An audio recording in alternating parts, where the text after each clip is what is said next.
من الشعب الباكستاني العظيم، ولكي أعلن لكم هنا أني أحبكم جميعا في الله عز وجل، وأخبركم أن السعودية حكومة وشعبا كلهم يحبونكم ويحترمونكم ويعظمونكم. هذه الجماعة الإسلامية لها مكانة خاصة في قلوب المسلمين جميعا في مشارق الأرض ومغاربها، ونحن في السعودية نسمع عنها كثيرا ونعرف أخبارا كثيرة عنها وعن جهودها المباركة في نشر الإسلام ونشر السنة النبوية ودعوة الناس إلى تحكيم كتاب الله وشرع الله سبحانه وتعالى. وهي جماعة مباركة منذ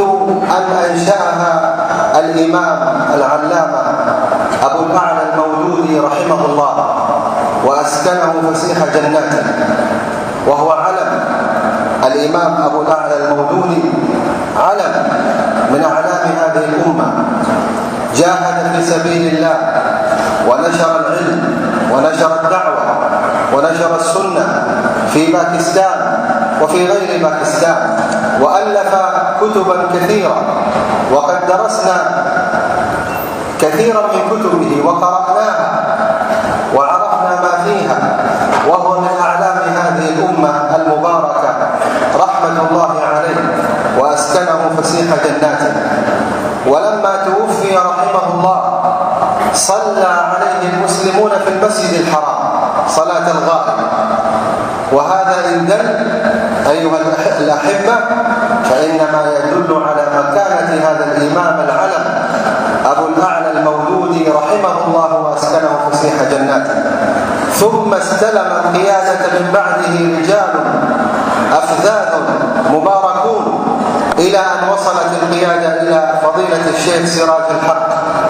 وفقه الله وسدده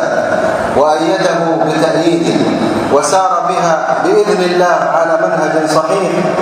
لنشر الدين والإسلام والسنة النبوية والدعوة إلى تحكيم كتاب الله وشريعة الله سبحانه وتعالى في باكستان وفي الأمة الإسلامية بشكل عام.